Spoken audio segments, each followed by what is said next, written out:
बड़ा आ रहा है।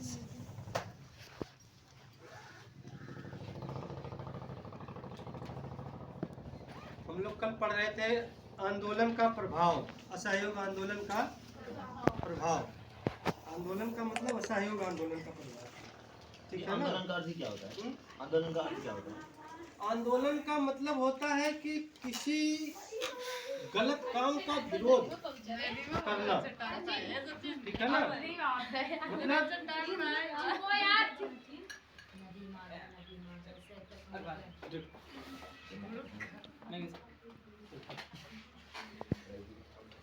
अपनी किसी चीज को पाने के लिए लड़ाई लड़ना,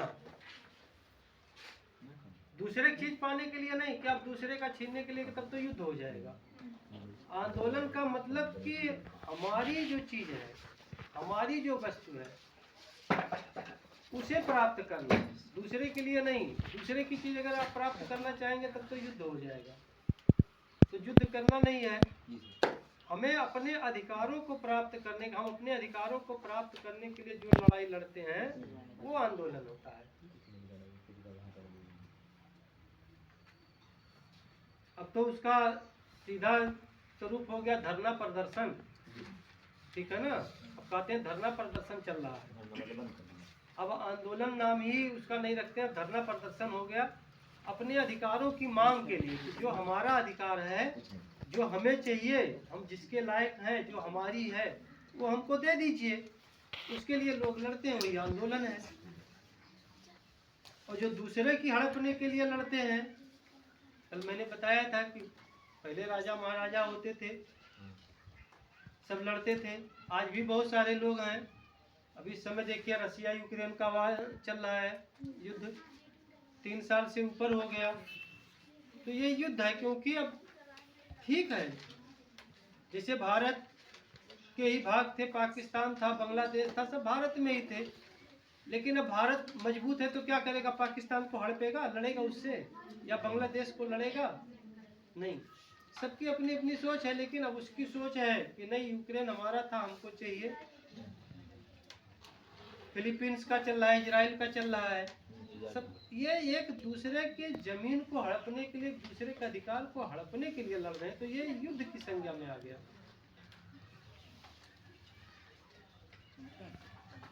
असहयोग आंदोलन का प्रभाव,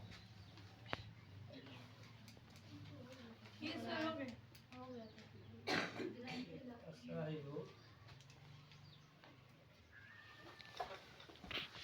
आंदोलन का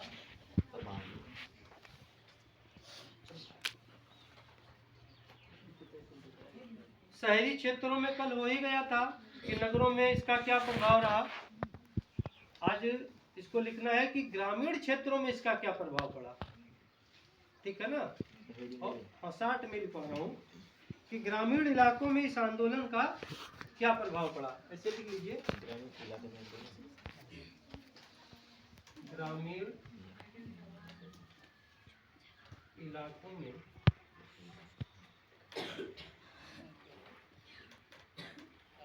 असहयोग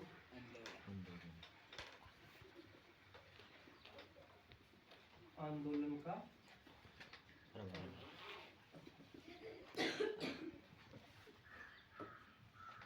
ठीक है। यह आंदोलन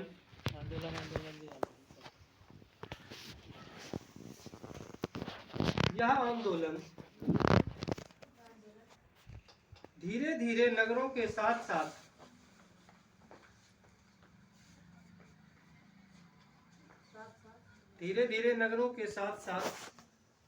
बहुत स्पीड लिखती हो, सारे बहुत अच्छे सिलो लिखते हैं।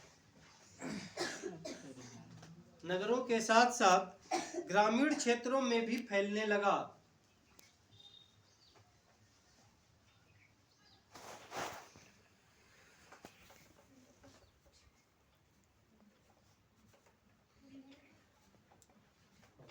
प्रथम विश्व युद्ध के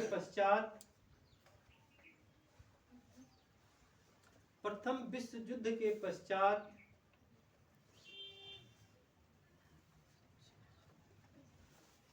कोष्टक में लिख लो 1914 से 1918 1914 से 1918 के पश्चात देश के अनेक भागों में चले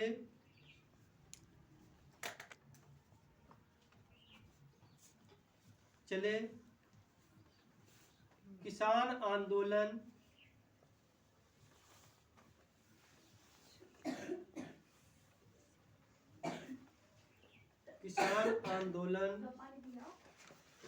एवं बिल्कुल बिल्कुल, जिसको जाना हो चुपचाप उठे और जा करके आ जाए। चले किसान आंदोलन एवं आदिवासियों के संघर्ष भी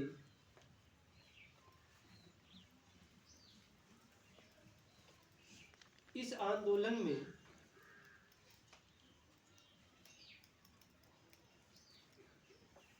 शामिल हो गए।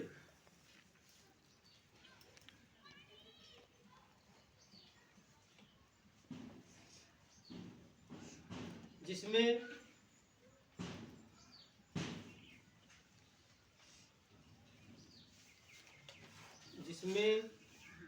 सन्यासी बाबा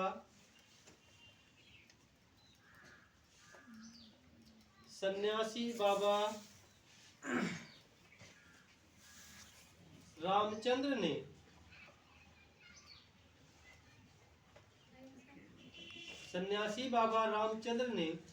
अवध के किसानों का नेतृत्व किया।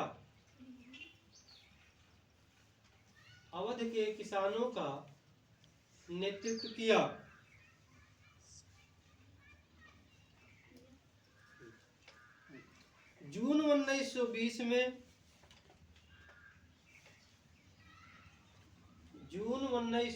में पंडित जवाहरलाल नेहरू ने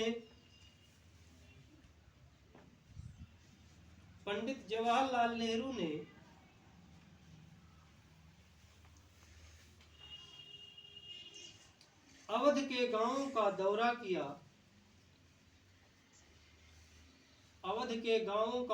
किया।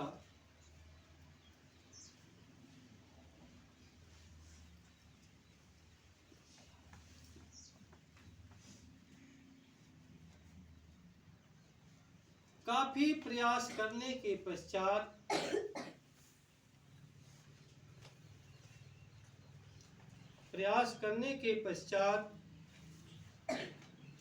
अक्टूबर तक उन्होंने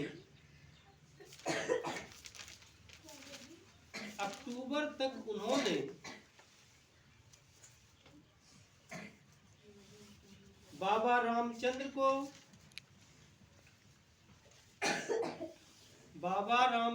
को साथ मिलाकर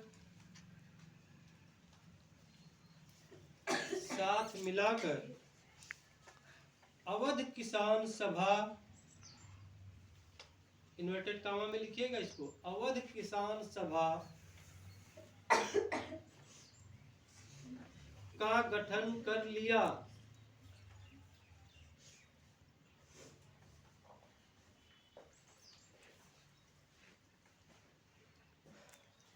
और एक महीने के अंदर ही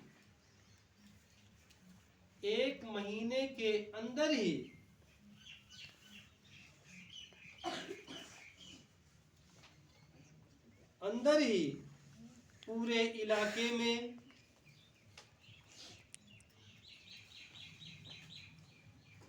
इस संगठन के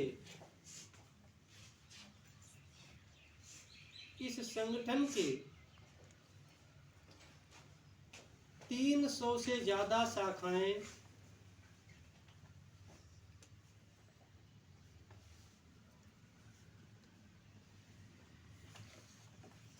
300 से ज्यादा शाखाएं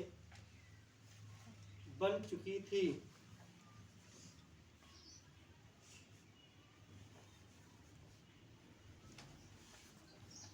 300 से ज्यादा शाखाएं बन चुकी थी।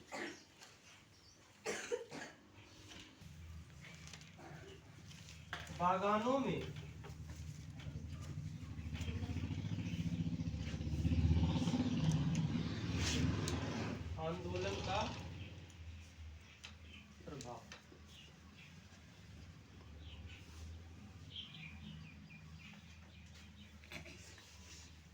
बागानों में आंदोलन का प्रभाव। असहयोग आंदोलन का प्रभाव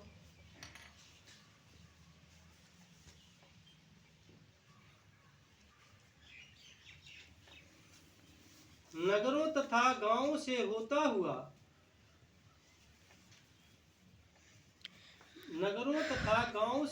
होता हुआ बागानों तक पहुंच गया।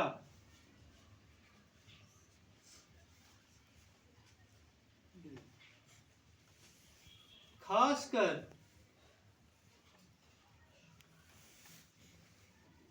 असम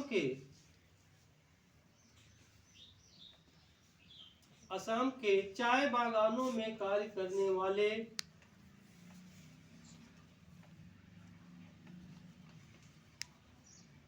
चाय बागानों में काम करने वाले मजदूरों में इसे लेकर काफी उत्साह था।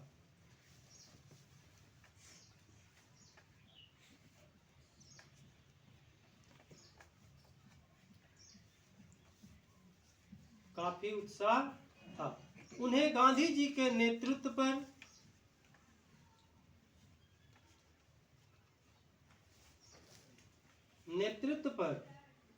तथा उनके द्वारा कही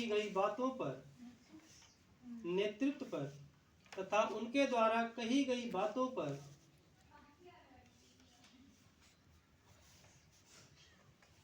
पूरा भरोसा था।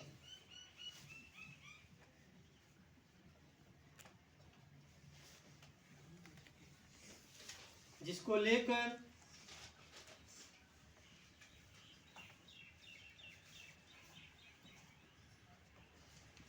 वे भी चाय बागानों में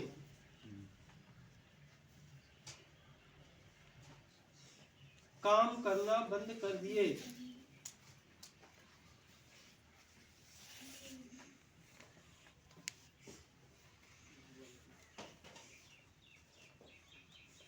और वहां से भाग निकले।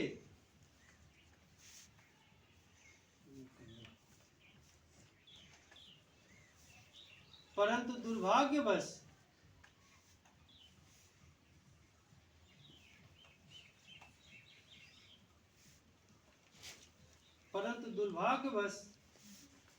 रास्ते में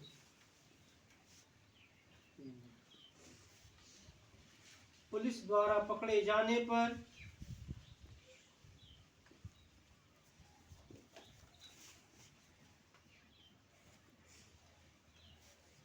उनकी बर्बरतापूर्वक पिटाई की गई।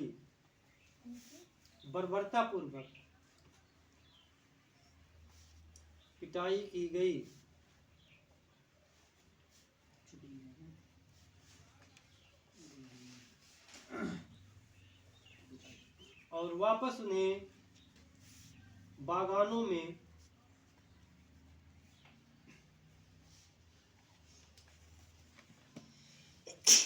पहुंचा दिया गया।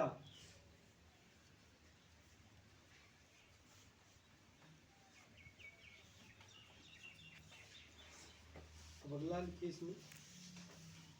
भारतीय स्वतंत्रता संग्राम में असहयोग आंदोलन का महत्व।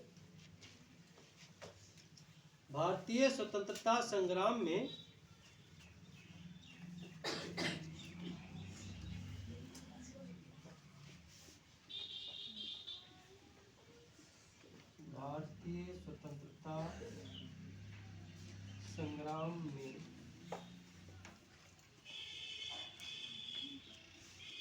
असहयोग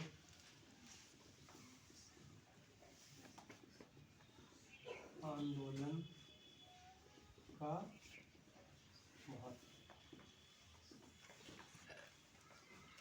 भाई असहयोग आंदोलन हुआ, उसका क्या प्रभाव पड़ा, कहाँ प्रभाव पड़ा, क्या क्या हुआ, लेकिन इसका महत्व क्या रहा, सब कुछ हो गया। ठीक है ना। जिसे खाना पकाए भी, सब कुछ किए, खाए भी, लेकिन उसका लाभ क्या मिला, क्या मतलब निकला, ये भी तो पता चलना चाहिए कि हम खाना खाए जा रहे हैं, बस खाए जा रहे हैं, उसका कुछ लाभ मिला कि नहीं मिला, कुछ पता होना चाहिए। तो असहयोग आंदोलन हुआ तो उसका क्या महत्व रहा, उसको लिखिए। पहला लिखिए, इस आंदोलन के कारण ही, इस आंदोलन के कारण ही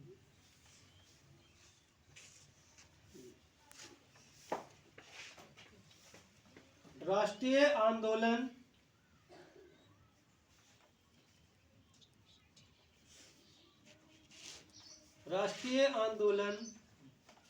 जन जन का आंदोलन बन गया, जन जन का आंदोलन बन गया और लोगों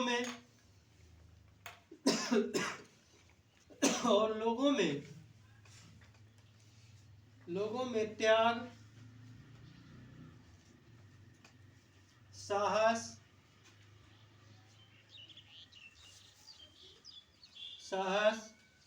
एवं राष्ट्रीयता का विकास हुआ, संचार हुआ, लिखिए, विकास न लिखिए, राष्ट्रीयता का संचार हुआ।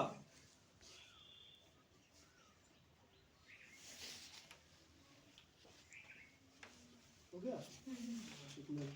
अभी आपने इसके पहले सब पढ़ा, रौलट एक्ट पढ़ लिया, उसके पहले आपने जलियांवाला बाग हत्याकांड पढ़ा, लेकिन उसका असर जो रहा, खिलाफत आंदोलन रहा, उन सब की सम्मिलित घटनाओं ने इस घटना को जन्म दिया, इस आंदोलन को जन्म दिया। लेकिन यह जो आंदोलन रहा, ये जन जन तक पहुंच गया। ये शुरुआत तो इसके नगरों से हुई, शहरों से हुई, मध्य वर्ग से हुई, ठीक है ना, लेकिन धीरे धीरे ये गांव में, गली कस्बों से होते हुए गांव में, गलियों में, यहाँ तक कि ये मजदूरों में भी पहुंच गया। मजदूरों में भी इसने अपना घर बना लिया, बागानों में पहुंच गया। लोगों को ये लगने लगा कि नहीं, अब हमको आज़ादी मिल सकती है, हम इनकी दास्तां से अब मुक्त हो सकते हैं। जो उनकी बर्बरता थी, जो उनकी दुष्टता थी अंग्रेजों की, सबको लगने लगा कि अब शायद हम लोगों के जो बुरे दिन हैं वो खत्म हो जाएंगे और अच्छे दिन आ जाएंगे। तो इसने सबके अंदर, जितने भी भारत के लोग थे, सबके अंदर त्याग, साहस, सब हर प्रकार की इसने हिम्मत बना दी। एक जन जन में जागरूकता फैल गई, लोगों में सबको समझ में आ गया कि अगर कोई भी आंदोलन हुआ, हम सब लोग मिल करके अगर एक साथ लड़ेंगे तो निश्चित है कि एक ना एक दिन हम इनसे आजाद हो जाएंगे। नंबर 2 लिखिए,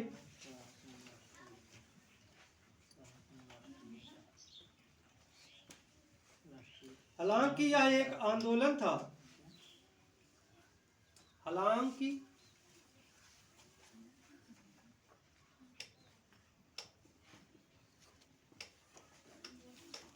यह एक आंदोलन था,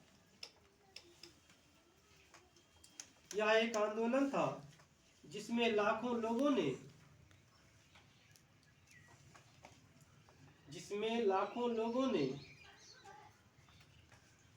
बढ़ चढ़कर हिस्सा लिया।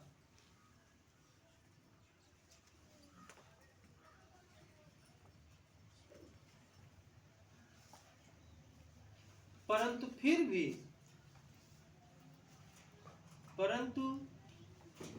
फिर भी शांतिपूर्ण ढंग से या शांतिपूर्ण तरीके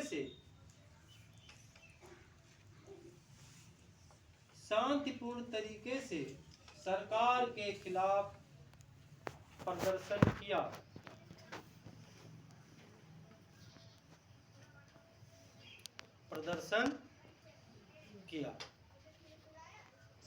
ठीक है ना। ये ऐसे ही भारत महान नहीं कहा जाता है। भारत के लोग बड़े सहनशील हैं, बड़े सात्विक प्रवृत्ति के होते हैं। ये पहली बात, किसी को क्षति नहीं पहुंचाते हैं, किसी प्रकार का किसी से लड़ाई झगड़ा नहीं चाहते हैं। लेकिन जब इनके आन बान शान पर आ जाती है तब फिर ये एकदम शेर की तरीके से टूट पड़ते हैं कि या तो हम मरेंगे और या तो फिर मारेंगे। आज तक भारतवासियों ने किसी की संप्रभुता पर आक्रमण नहीं किया, किसी भी देश पर, छोटे भी देश पर, इतने छोटे से देश पर इन्होंने आक्रमण नहीं किया, किसी के लिए खतरा नहीं बने। इनके लिए लोग खतरा बने। भारत पर आकर के बहुत सारी विदेशी ताकतों ने आक्रमण किया, यहाँ पे राज किया, सब कुछ किया, लेकिन ये चाहे जितनी भी इनके अंदर ताकत आई, चाहे जितने भी ये बलशाली हुए, लेकिन ये कभी भारत की सीमा से बाहर जाकर के किसी के ऊपर ये आक्रमण नहीं किए। अब इतिहास में हम पीछे जाएंगे, छोटे छोटे राजा थे, वो आपस में लड़ते रहते थे, लेकिन बाहर निकल करके कभी ये दूसरे को क्षति जल्दी नहीं पहुंचाया। यहाँ पुर्तगाली आए, डच आए, फ्रांसीसी आए, अंग्रेज आए, स्पेनिश आए, सब आए, सब ने इसकी संप्रभुता को खतरा पहुंचाया, सब ने इसको निचोड़ने का प्रयास किया, और जहां तक हो सका इसको खूब निचोड़ा, दोहन किया। यहाँ के खनिज पदार्थों का, यहाँ के संसाधनों का, यहाँ के लोगों का, मानवीय श्रम का, सबका दोहन किया। जितना दोहन कर पाए सब करते गए, लेकिन वही है कि देने वाला ऊपर वाला है, कितना आप ले जाएंगे भाई। सूर्य का प्रकाश, सूर्य चमक रहा है, आप जितना दोहन कर सकते हो करो, कहाँ वो घट रहा है। हमारे देश की भी यही स्थिति रही, सोने की चिड़िया कही जाती थी। सुन सुन करके लोग आक्रांता जितने थे वो आए, यहाँ से लूट लूट करके ले गए।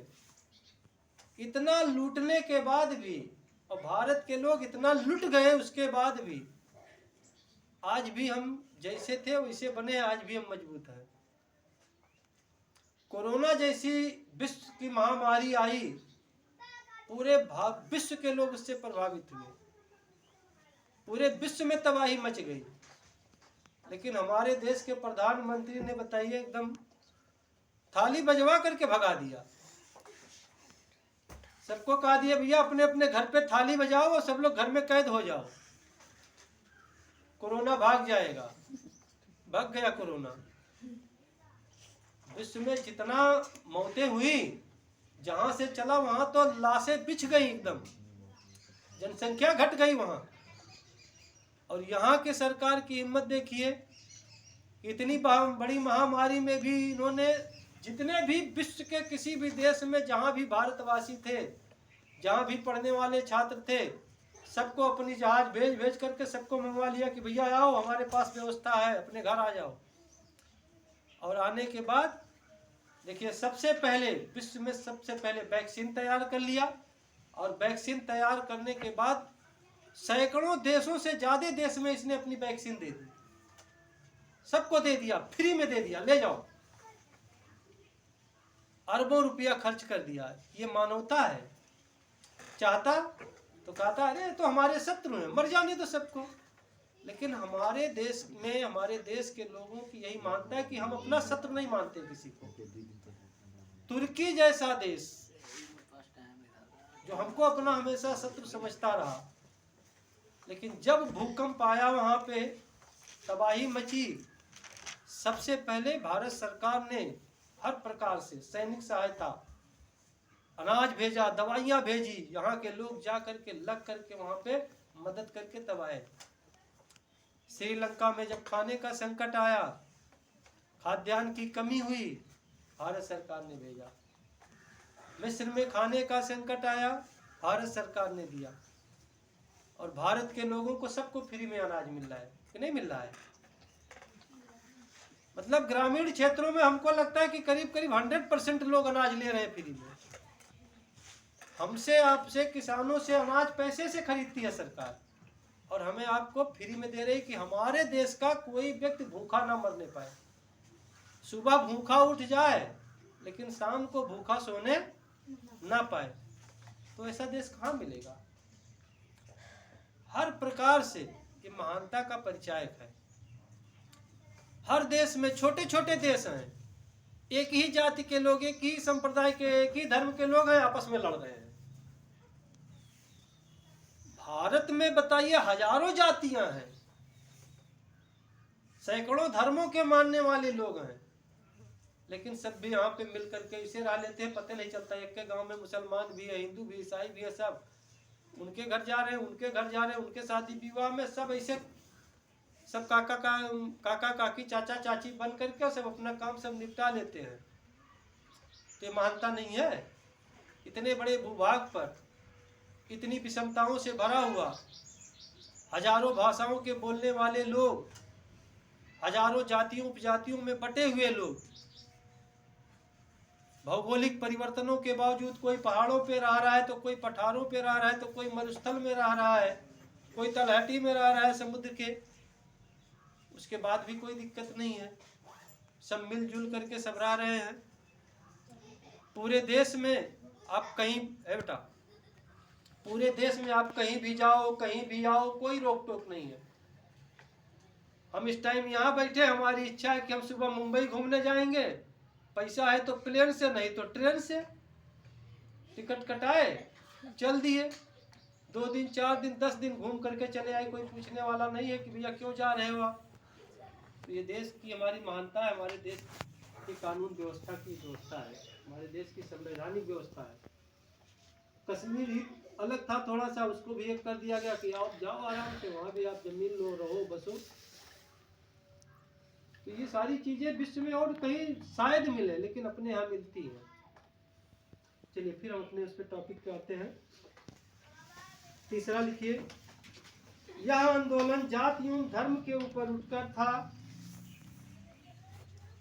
यह आंदोलन जाति एवं धर्म से ऊपर उठकर था।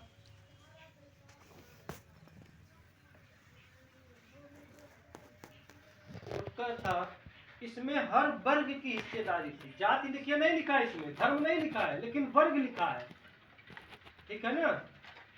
इसमें हर वर्ग की हिस्सेदारी थी। अब हर वर्ग का मतलब जो अमीर था उसकी भी हिस्सेदारी थी, जो मिडिल क्लास का था उसकी भी हिस्सेदारी थी, जो गरीब था उसकी भी हिस्सेदारी थी, ठीक है ना। जो मजदूर था उसकी भी हिस्सेदारी थी, महिलाओं की भी हिस्सेदारी, बच्चों की भी हिस्सेदारी, छात्रों की भी हिस्सेदारी, वकीलों की भी, शिक्षकों की, मतलब वर्ग, हर वर्ग की हिस्सेदारी थी। जात की बात छोड़ दीजिए, धर्म की बात छोड़ दीजिए, हर वर्ग की, मतलब भारत के हर वर्ग ने इसमें अपना सहयोग दिया। चौथा लिखिए, इस आंदोलन ने आम लोगों को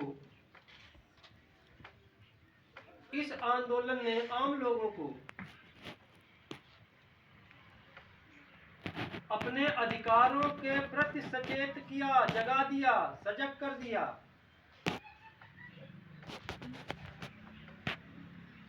इस आंदोलन ने आम लोगों को अपने अधिकारों के प्रति सजग कर दिया। जब सबको पता चल गया ना कि हमारा कौन सा अधिकार है।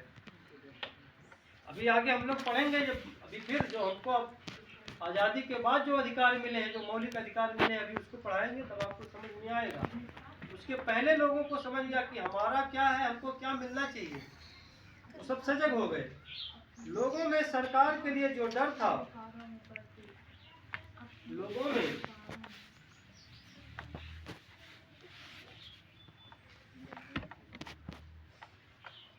लोगों में सरकार के लिए जो डर था वो काफी हद तक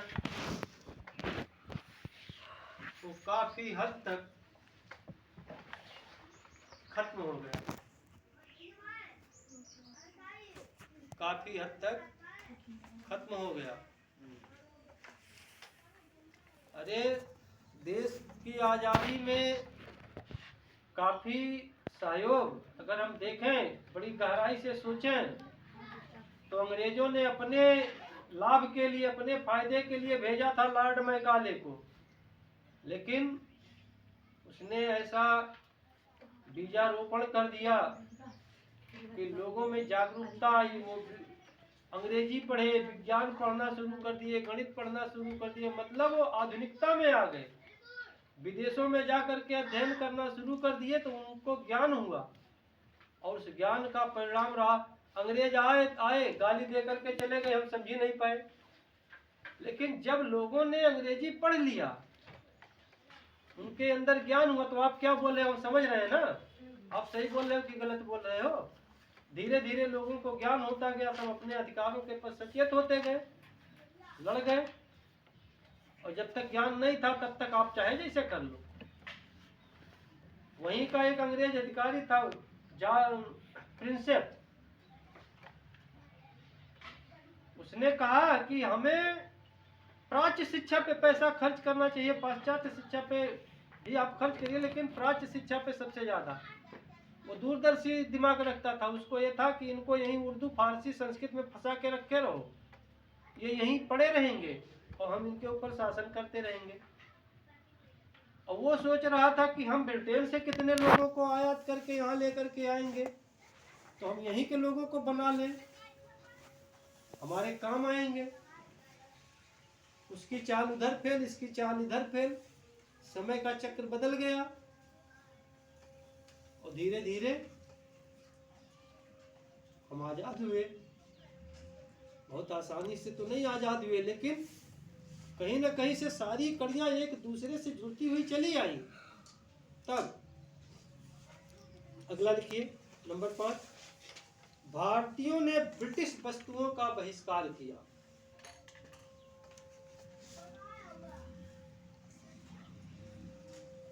भारतीयों ने ब्रिटिश वस्तुओं का क्या बहिष्कार किया, जिससे भारत में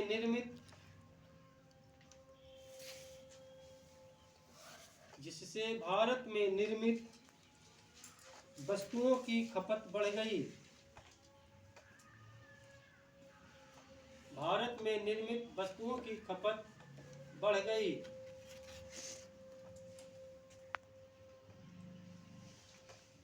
और भारतीय व्यापारियों को अधिक मुनाफा हुआ।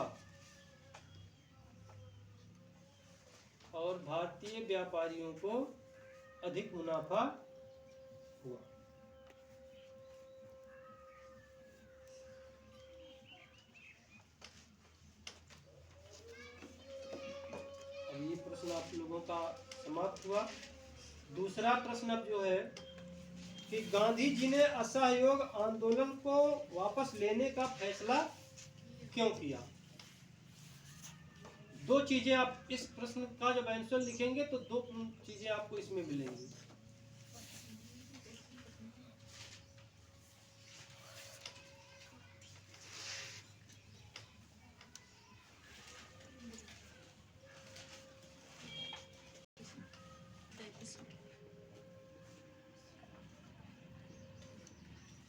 गांधी जी ने असहयोग आंदोलन को वापस लेने का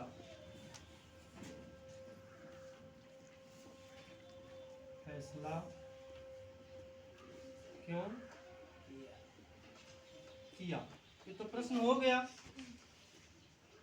कि जब गांधी जी ने ही असहयोग आंदोलन चलाया था तो फिर इन्होंने वापस लेने का फैसला क्यों कर लिया। जिस कारण से इन्होंने वापस लेने का फैसला किया उस पर भी एक टिप्पणी कभी कभी लिखने के लिए आता है।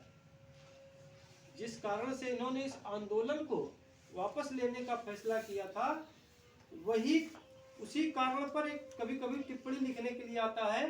कौन सा टिप्पणी? चौरी चौरा कांड। चौरी चौरा कांड पर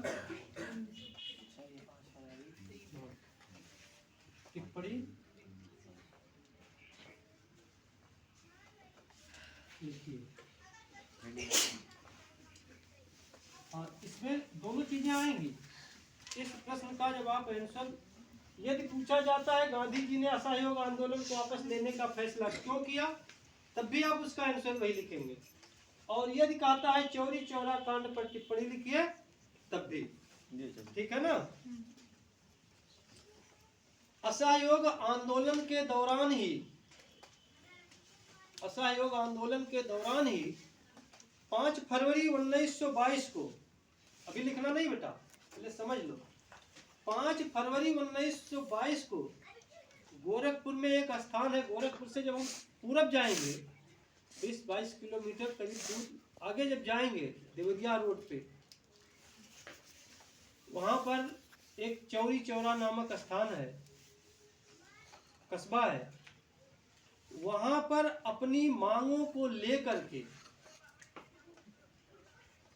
कुछ समूह के लोग कुछ लोगों को इकट्ठा करके प्रदर्शन कर रहे थे शांतिपूर्ण तरीके से।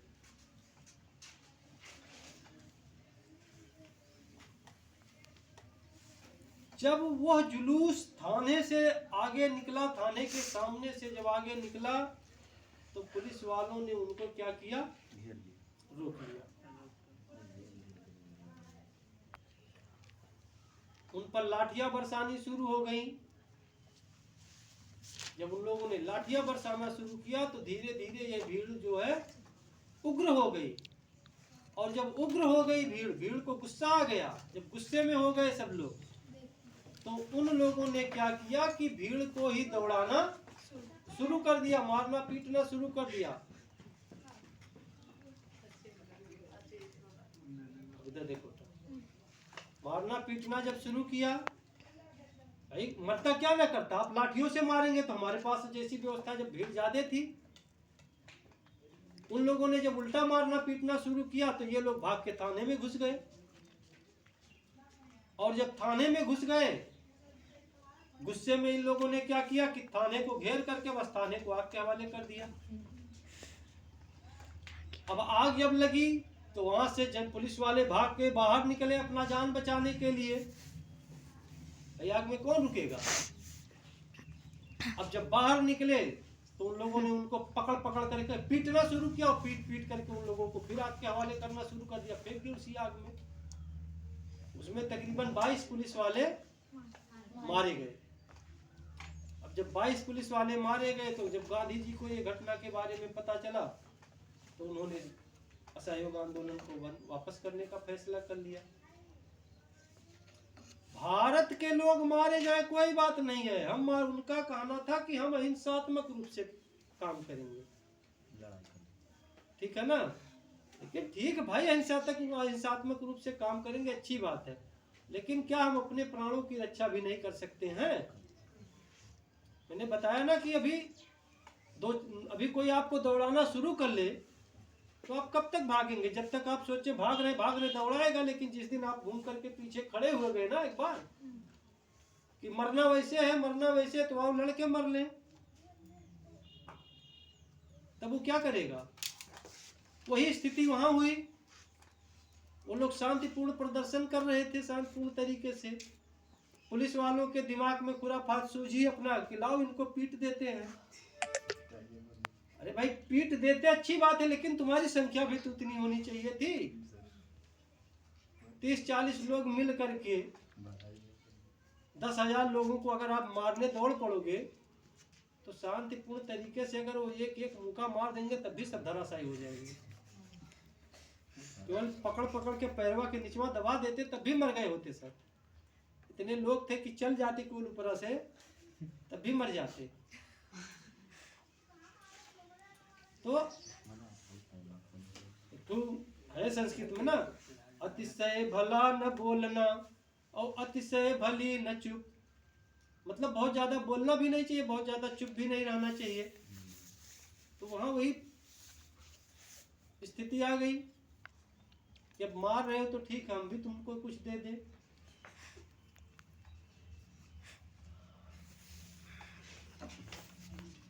चलिए लिखिए, 5 फरवरी 1922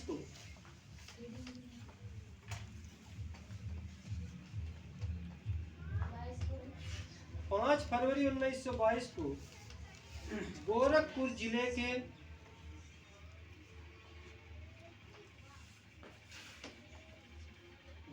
जिले के चौरी चौरा चौरी चौरा नामक एक छोटे से गांव में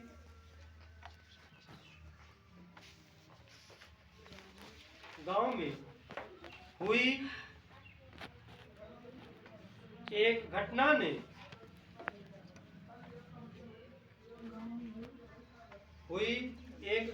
ने इस गांव का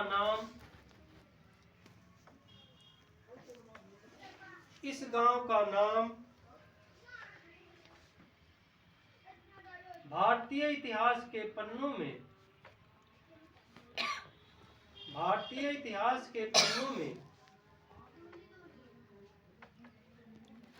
सदैव के लिए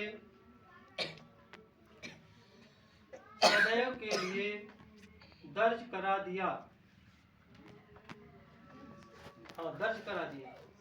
मतलब ये इतिहास में लिखा गया।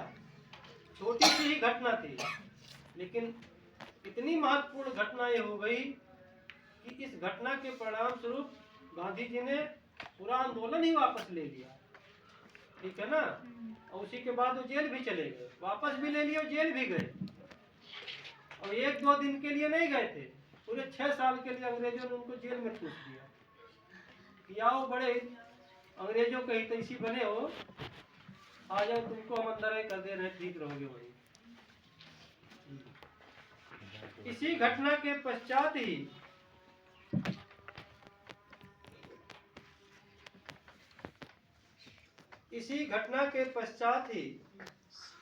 महात्मा गांधी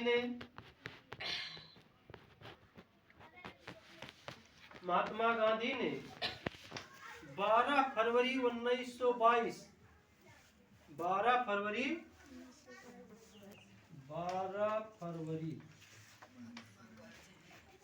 1922 को असहयोग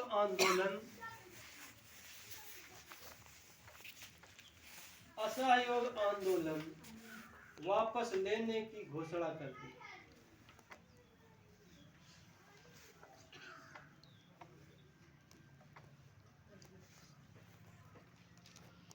ठीक।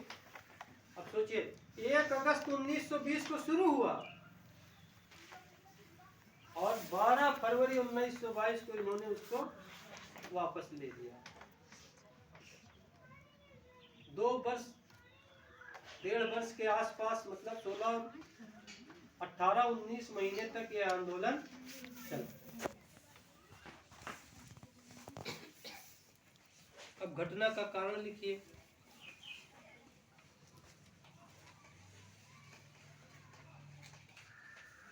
घटना का कारण या आंदोलन वापस लेने का कारण।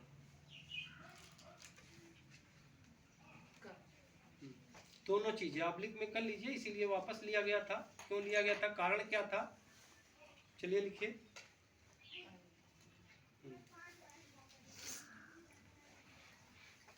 5 फरवरी 1922 को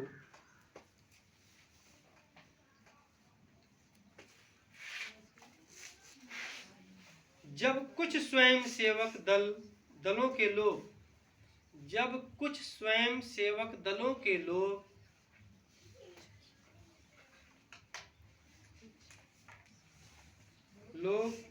ऐसे प्रदर्शनकारियों का नेतृत्व कर रहे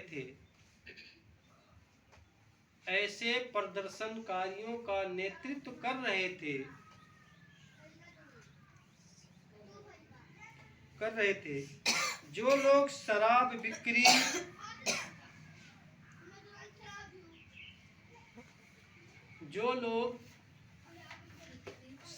बिक्री एवं खाद्य पदार्थों के मूल्यों में हुई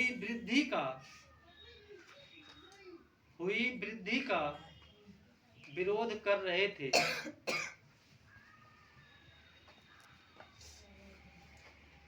उसी समय कुछ पुलिस वालों ने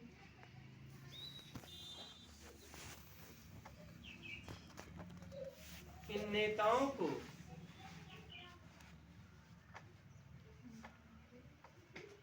नेताओं को बुरी तरह पीटा,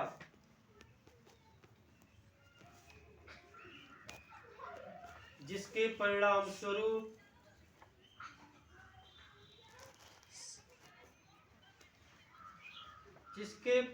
स्वरूप प्रदर्शनकारियों के एक जत्थे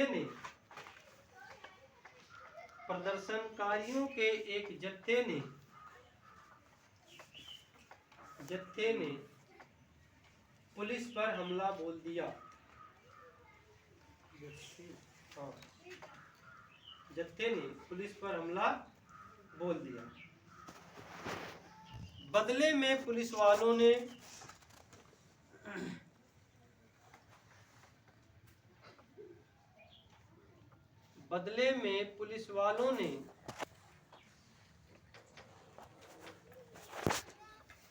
गोलियां चलाईं,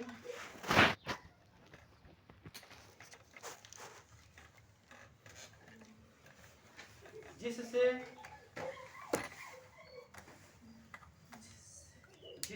उत्तेजित होकर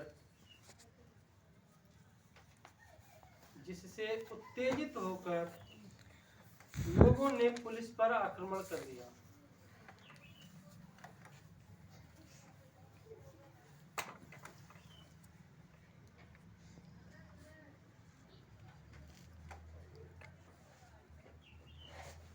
पुलिस वाले भागकर थाने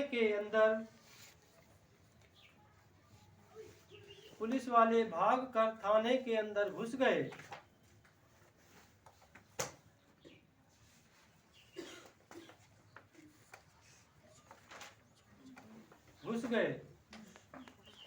उसी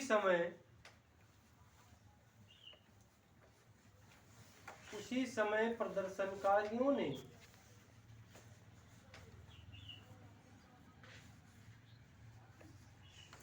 थाने को आग के हवाले कर दिया।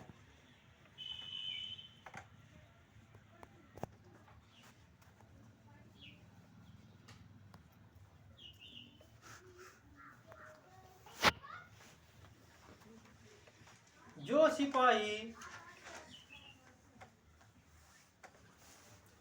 सिपाही भागने के प्रयास में बाहर निकले,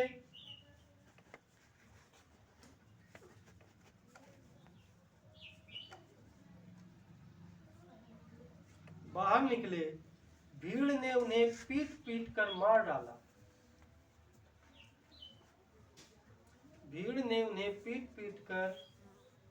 डाला और आग के हवाले कर दिया।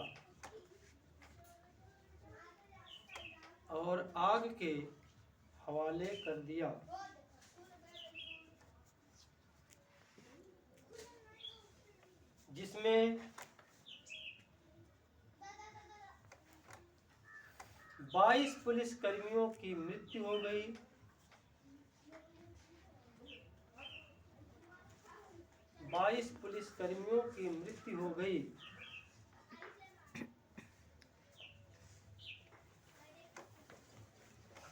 इस घटना की खबर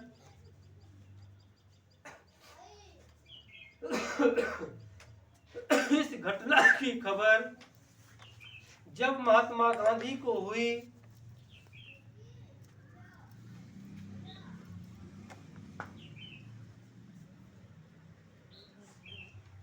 तब इससे दुखी होकर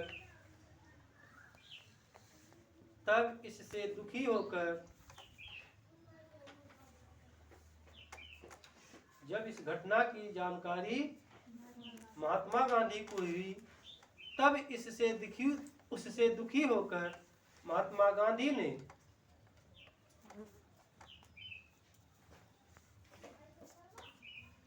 असहयोग आंदोलन वापस लेने की घोषणा कर दी।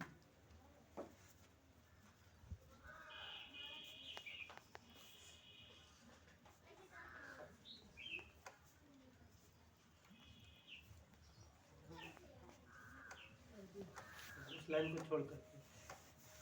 फरवरी 1922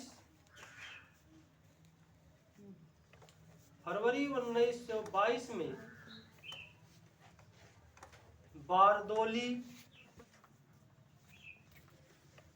बारदोली में कांग्रेस कार्य समिति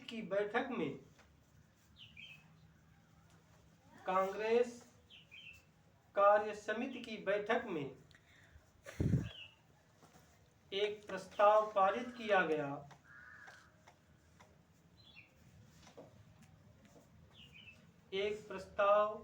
किया गया जिसमें ऐसी किसी भी गतिविधि पर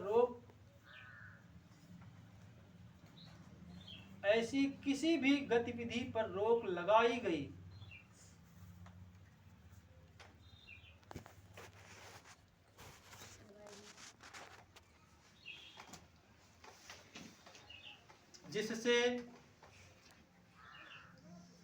जिससे कानून का उल्लंघन होता हो।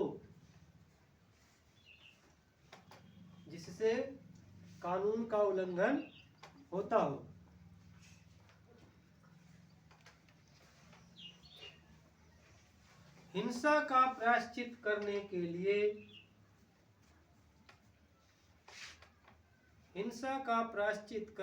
लिए गांधी जी ने 5 दिन का अनशन रखा।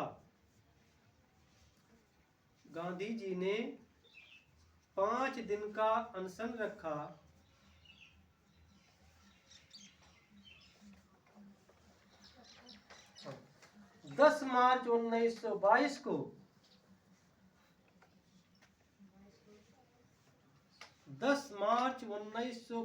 को अंग्रेजी हुकूमत ने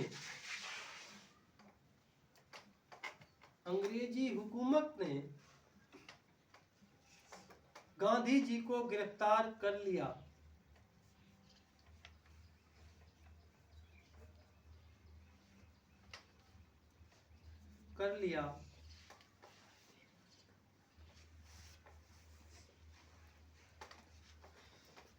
और 6 वर्ष के कारावास की सजा दी गई।